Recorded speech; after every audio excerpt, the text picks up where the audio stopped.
Hi, everybody. It's Wednesday night teaching. Yay! I'm a little late. I've been answering messages. Sorry.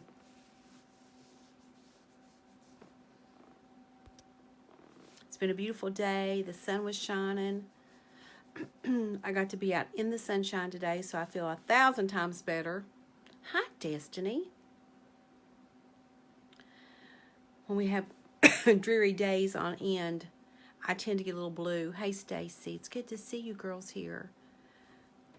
So it felt pretty good to be out in the sun and feel good. I even played in the dirt a little bit today. Played in the dirt, got a few things done. It just felt good, good, good. I could do all this and wait on summer. We're going to wait and see if anybody else jumps on. Just a couple minutes. It is Lent, of course. And Purim is on is it the 7th or the 9th? Let me see.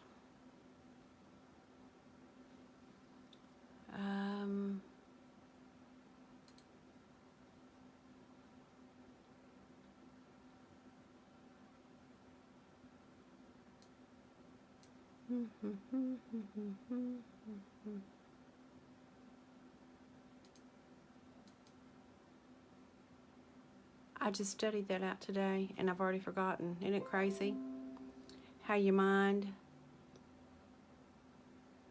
forgets stuff?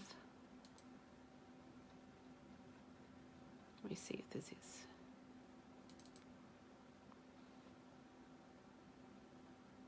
March 9th is Purim, okay? And Purim is all about when the Jews were saved from Haman. Have you all read the book of Esther? If you haven't read the book of Esther, I suggest that you do so. It is one of those books that you can spend forever in and learn something new every time you read it. It's one of my favorites. I can't help it. I spent, just so many years digging in that book. It's my favorite book. She's just my hero. Or my shero, for want of a better word. Hi, Rosetta. So let's get started. If you read Esther chapter 2 and verses 1 through 18 is where we're going to be tonight. And the heart of this story is about the eunuch, Haggai. He facilitated Esther's rise to the position of the Queen of Persia. God is able to use unlikely individuals to further his purpose and his kingdom. So Haggai was a eunuch, meaning he was a castrated male, who was in charge of a harem of virgins in the Persian king's court in Susa. Now, shortly after Xerxes became king, he didn't divorce Vashti. Hey, Kayla. Girl, you got to tell me what's been going on. In my opinion, he had her killed, okay? And then they went to war. So when he returned home after an unsuccessful campaign against the Greeks, he began to think about Vashti. King was pretty upset. So to prevent reconciliation, Xerxes' personal attendants proposed that the most beautiful young virgins in the Persian Empire be brought to Susa. So in Susa, the virgins would be placed under Haggai's care. Now, after 12 months of beauty treatments, 6 months with oil of myrrh, 6 months with perfume and cosmetics, the virgins would spend a night with the king. And from the virgins, the king would choose the next queen of Persia. Now, the Jewish historian Josephus wrote that 400 virgins were assembled in the harem. 400.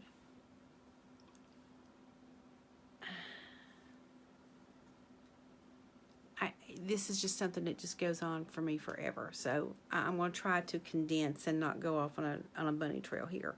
But in my opinion, they weren't chosen, they were kidnapped. But anyway, the Persian Empire stretched from India to Ethiopia, And searching for beautiful women and beautiful virgins in all 127 provinces, bringing them to Susa, took probably years. Okay? So virgins who lived in Susa were taken to the Susa harem first. And one of those was a Jewish girl named Esther. Now, her parents were dead, and she was being taken care of by her older cousin, Mordecai. She was lovely to look at. She was a beautiful woman. While in the harem, Esther won Haggai's favor. He treated her differently than any of the other virgins in a few ways. First of all, he started her year of beauty treatments immediately, thus expediting her introduction to the king. He gave her special food. He assigned her 7 maids. He moved Esther and her maids into the best suite of rooms in the harem.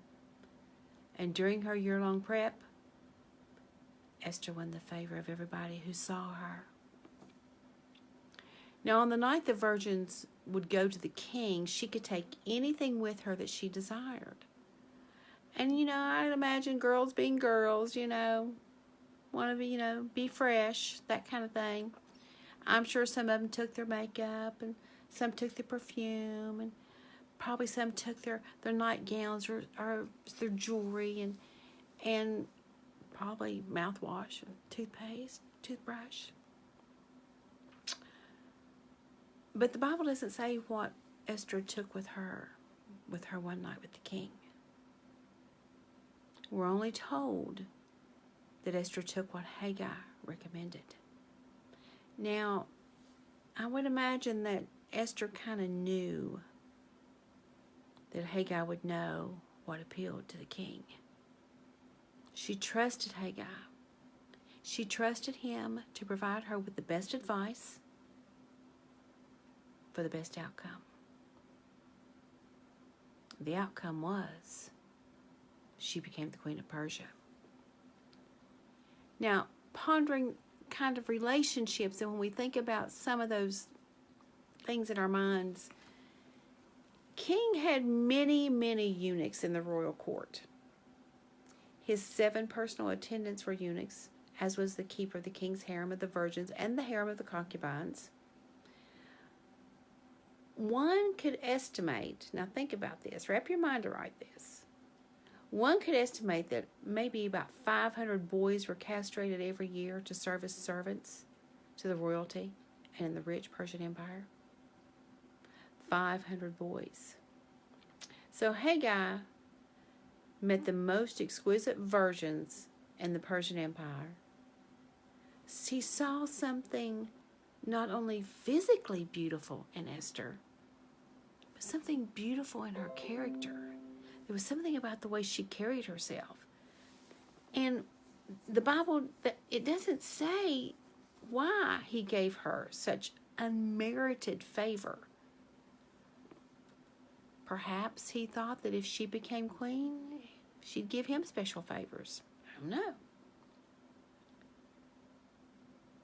Maybe he just saw a lovely girl whose potential he didn't want to see wasted in the harem of the concubines. Maybe Haggai was a Jew. Think about that. He saw Mordecai walk outside the harem each day to check on Esther, and he recognized Mordecai's nationality, and he promoted Esther because he was a Jew, maybe. I don't know.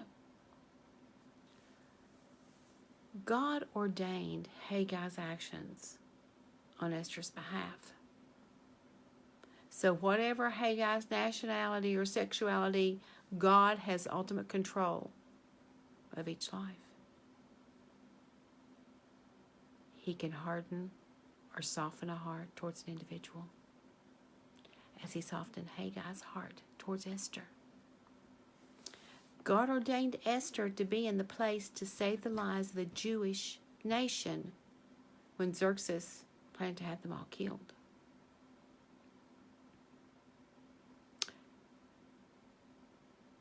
She was put in the kingdom for such a time as this. It was her destiny.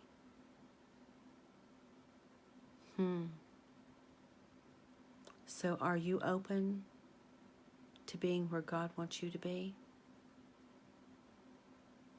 May not be the most pleasant of circumstances sometimes.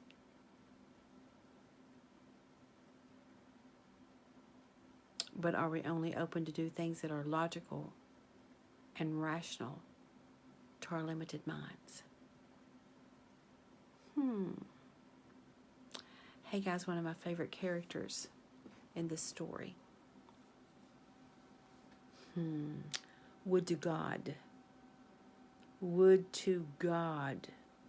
that we would be preparing young women for their one night, for their one opportunity when they step into the throne room. Wow.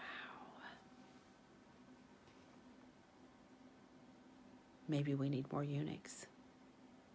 Good night, all.